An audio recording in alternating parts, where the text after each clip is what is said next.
yitwaga Malipo ruduganira. Ise yitwa Ruhanda, nyina ni Dorcas. Yavutse ku itariki 28 mu kwezi kwa kwanza mwaka w'1988. Yabatijwe nanone hano mu itorero ryacu rya Kadese rya 37 Kadese. Yakoze ibintu byinshi hano mu ikanisa. Yatanga ibice bya 10 nkuko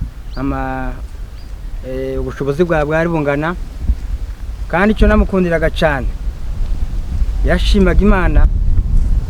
Yarangiza gushima agatanga amashimwe menshi kabisa. Umuntu ashima nyine ukama wumva nawe uriga yuko utabutanga ibintu kibyo. Yatanze inka hano mu itorero ryacu mu gihe twari dufite amajengo y'ikanisa.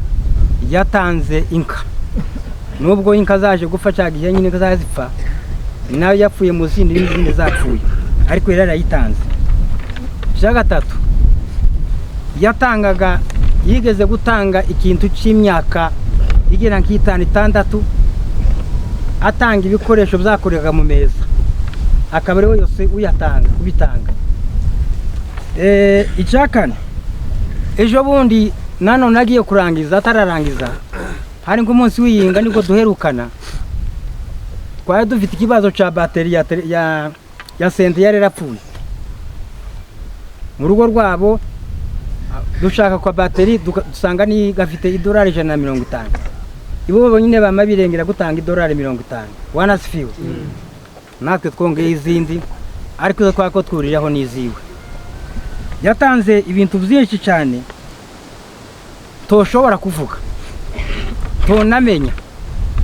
Yari umwitonzi, yari umuntu ukunda guseka, yumvikanaga n'abantu bose. Yadukoreye, yasize atanze n'izo ngiye rya plastiki, atanga nakandi gasanduka tuba dutoremo isadaka, akandu keza cyane. Aboga na mwikaza ryacu nakandu gapendeje, akandu kagira nkago kazapfundikira. Wanasifiwe. Malipo titwo ibyo yakoze nditwo bimara. Yakoze ibintu byinshi cyane. Imana imwakire mu rubukiro bwayo budashira. Amen. Nyakwigendera yitwaga Malipo ruduganira Fidel. Yavukiye mu Rugezi tariki 28 z'ukwezi kwa kane mu mwaka w'1988. Ise yitwa Rwanda Deo, nyina yitwa Kaze Dorcas. Yashakanye n'uwitwa Nangabire Immaculée tariki 18 mu kwezi k'umunani mu mwaka w'2010. Babyaranye abana 5, abahungu 3 n'abakobwa 2. Amashuri yize. Nyakwigendera yize amashuri abanza mu Rugezi kuri EP Mirimba, ni nawe yaronkeye impamyabushobozi ye ariyo certificat d'études primaires. Yize amashuri yisumbuye kuri Goma, yagarukiye mu mwaka wa 6 ariyo 6e des humanités mu mwuga w'ubucuruzi ariwo commercial administrative. Ibyamurangaga, nyakwigendera yarangwaga n'ibyishimo byinshi cyane, yarubahaga birenze, akaba umunyamahoro by'intangarugero. Tiyigeze kubagana mu buzima bwe, yubahaga ababyeyi ndetse yarabakoreye nk'uko bifuzaga. Yagandukiye umuryango, icyo yasabwaga cyose yaragitangaga, isanzu ndetse n'ibindi byose. Yumviraga inama yahabwaga, kandi nawe ubwe yatangaga inama ku bantu. Intandaro y'urupfu rwe. Nyakwigendera yari umunyeshaka ry'ubwoko, yarabwitangiye ntiyigeze ati igihugu. Yari umurwanashaka mu buryo butandukanye. Muri ubwo bubwanashaka yagiraga no gukunda ubwoko, ni nabyo byaviremo intandaro y'urupfu rwe. Nyakwigendera akaba yararangije urugendo rwe ku wa 4 tariki 15 z'ukwezi kwa mbere mu mwaka w'2026 na saa 11 z'umugoroba ariyo 17. Tukaba tumwifurije iruhuko ridashira, abe tuzahora tumwibuka. Akaba arangije afite imyaka 38. Bikorewe mu Madegu tariki 21 z'ukwezi kwa mbere mu mwaka w'2000. izina Malipo ni muri hano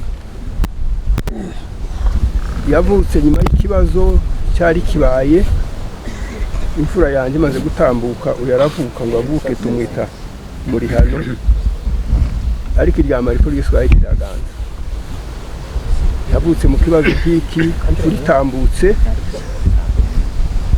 ibibazo natwari mwita simvuga menshi icyambere shimiye abantu bagaruye Malipo mu rugo Malipo yaragiye arijana ariko niko bimera intege ziracika ariko abona abamwunganira bamugarura mu rugo abo bantu ndabashimiye bagaruye ba Malipo si Malipo wenyine wagaruye ba Malipo bariga ba Malipo bose ababagaruye ndabashimiye twarababonye twarabakiriye baracyari babandi ko mwabatugaruriye turabashimiye pe kigira kabiri nubisho bavuga ngo Malipo ngo asize abana ngo batanu Malipo ntazize abana batanu Malipo asize abana barindwi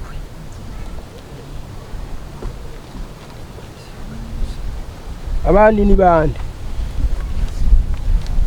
timuruzi uko ngana timuruzi uko inangana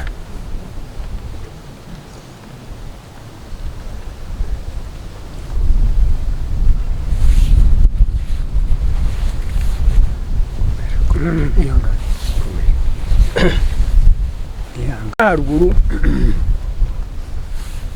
yagaragaho turi mu gitondo na nimugoroba akaza kareba ngo ese mufite imisatsi murashaka kogosha murashaka gucibwa inzara nta weme wewe data nta sirazi ufite wewe mama nta gitambaro ufite murarya iki mwanyoye iki urumva yari ko aturera uko niko twari turiho muri ubwo buzima nuko Malipo asize abana barindwi tukaba tuvuze ngo imfubyi zazirerwa n'abatware n'abagabo b'igihugu abatware hasigaye imfubyi zirindwi muzimenye ntabwo ari batanu ikigira kabiri inshuti za Malipo hari urufatiro yasizeho asize ni rwa rupango murarubona urupango ntabwo rwa Malipo abasanga urupango na Malipo bararuzi simbavuga bariyizi nabo buri gitondo kwari ugusuzuma agashaka aho igiti cyaguye akazana umusumari agakubitaho rwa rupango rugahagarara none ga ba Malipo basigaye kandi nzi kuko ari urupango niyenda rugize icyo rumaze muraba abo mbwira barumva kuva none mugomba guhaguruka rurakinguye niko bavuze abakuru bavuze ngo inzira ibaye mu bunyereri ariko ntisibye inzira inyerera none arikeje kumuka abantu bakayishamo yaba inzira inyereye none izumuka urupango rurakinguye rwakinguye ba Malipo aba Malipo basigaye urupango n'urwanyu mu rwegere kuko mwahoraga mu rwegera inshuti za Malipo k'abantu kabari gote bari hari aho bari hose biyumve inshuti za Malipo bose muzi igipango kirakinguye n'icyanya asigaye ukuvuga ngo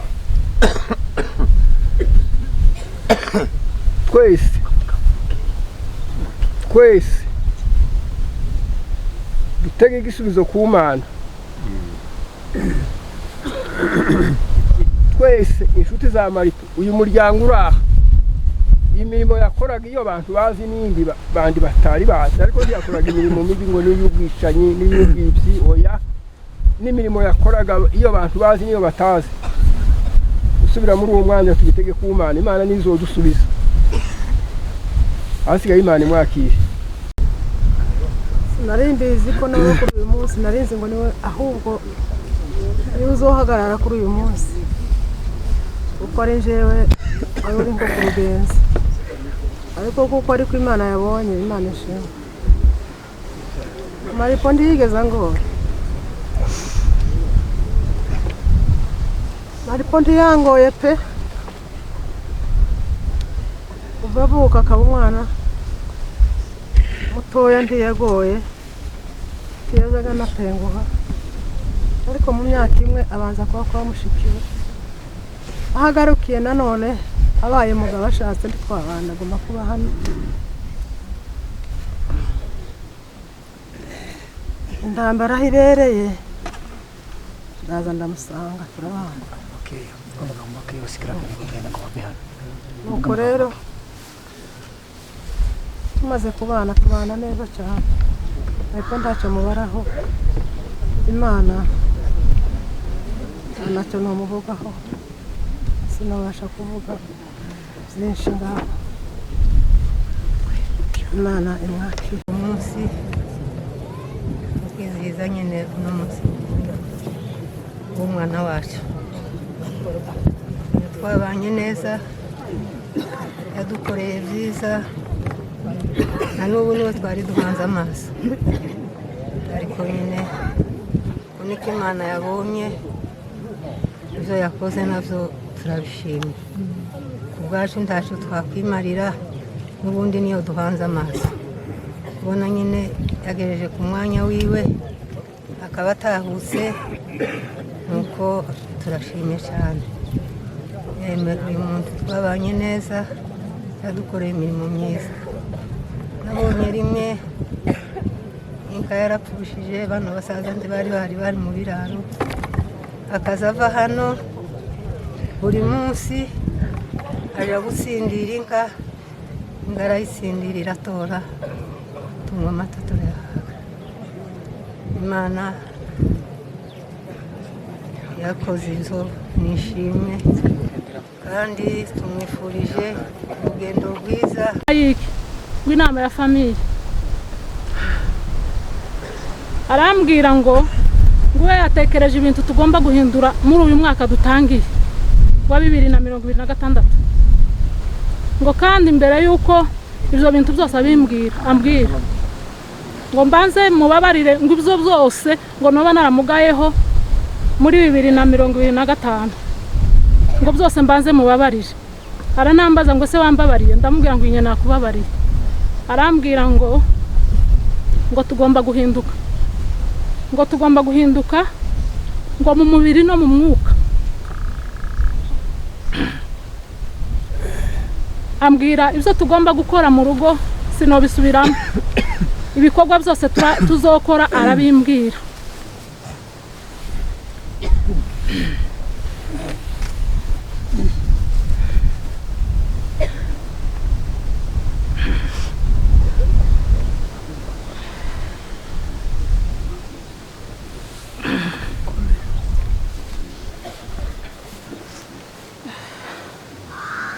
nuko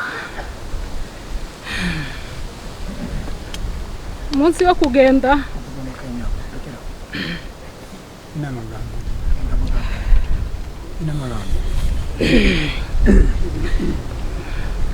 Imana imwakire kandi bagakomereka ingingo zivurwa ariko izo ngingo zose uko zingana ndashima Imana zose kuko izozoma Imana ishimwe